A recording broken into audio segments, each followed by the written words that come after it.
ಹಾಸನದ ಆಲೂರು ತಾಲೂಕಿನ ಬಿಜೆಪಿ ಸಭಾಂಗಣದಲ್ಲಿ ಆಯೋಜಿಸಲಾದ ಸೇವಾ ಸಮರ್ಪಣಾ ಕಾರ್ಯಕ್ರಮವನ್ನು ಬಿಜೆಪಿ ತಾಲೂಕು ಅಧ್ಯಕ್ಷರಾದ ಹರೀಶ್ ರವರು ಜ್ಯೋತಿ ಬೆಳಗಿಸುವುದರ ಮೂಲಕ ಉದ್ಘಾಟಿಸಿದರು.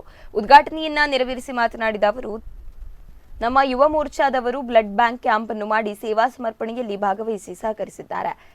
ಕಡ್ಡಾಯ ಭಾಗದಲ್ಲಿಯೂ ಕೂಡ ಸ್ವಚ್ಛತೆ ಕಾರ್ಯಕ್ರಮ ಇರಬಹುದು, ಗಾಂಧಿ ಜಯಂತಿ ಕಾರ್ಯಕ್ರಮವಿರಬಹುದು. ಯಾರು ಜವಾಬ್ದಾರಿತನ ತೆಗೆದುಕೊಂಡಿದ್ದರೋ ಅವರಿಗೆಲ್ಲ ನಾನು ಹೃತ್ಪೂರ್ವಕ ಅಭಿನಂದನೆಗಳನ್ನು ಸಲ್ಲಿಸುತ್ತೇನೆ ಎಂದರು.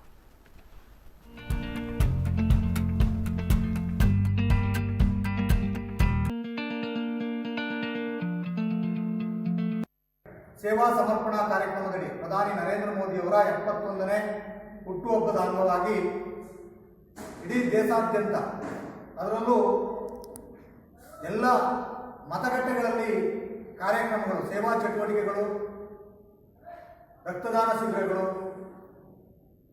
ಜೊತೆಗೆ ಸಸಿ ನೆಡುವ ಕಾರ್ಯಕ್ರಮ, ನೋಟ್ಬುಕ್ ಮತ್ತು ಪೆನ್ನು ವಿತರಣಾ ಕಾರ್ಯಕ್ರಮಗಳು, ಅನೇಕ ಚಟುವಟಿಕೆಗಳ ಮುಖಾಂತರ ನರೇಂದ್ರ ಮೋದಿಯವರ 71ನೇ ಹುಟ್ಟುಹಬ್ಬವನ್ನು ನಾವೆಲ್ಲ ಸಮರ್ಪಣಾ ಭಾವದಿಂದ ಆಚರಣೆ ಮಾಡಿದ್ದೇವೆ.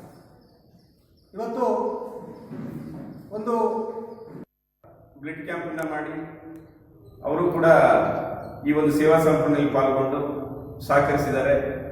ಈ ಕೆಲವು ಕಡ್ಡಾಯ ಭಾಗದಲ್ಲೂ ಕೂಡ ಸ್ವಚ್ಛತಾ ಕಾರ್ಯಕ್ರಮ ಇರ್ಬೋದು, ಗಾಂಧಿ ಜಯಂತಿ ಕಾರ್ಯಕ್ರಮ ಇರ್ಬೋದು, ಯಾರ್ಯಾರು ಜವಾಬ್ದಾರಿಯನ್ನು ತೆಗೆದುಕೊಂಡಿದ್ರೆ ಈ ಸಮರ್ಪಣಾ ಕಾರ್ಯಕ್ರಮದಲ್ಲಿ ನಿಮ್ಮೆಲ್ಲರಿಗೂ ಕೂಡ ನಾನು ಅಭಿನಂದನೆ ಸಲ್ಲಿಸುತ್ತಾ, ಇವತ್ತು ಏನು ನಾವು ಈ ಕಾರ್ಯಕ್ರಮವನ್ನು ಆಯೋಜನೆ ಮಾಡಿದ್ವಿ, ಪ್ರಚಾರ ಸಭೆ ಅಂತ ಹೇಳಿ ರಾಜ್ಯದಿಂದ ಯಾರೋ ಬರಬೇಕಾಗಿತ್ತು, ಅನಿವಾರ್ಯ ಕಾರಣ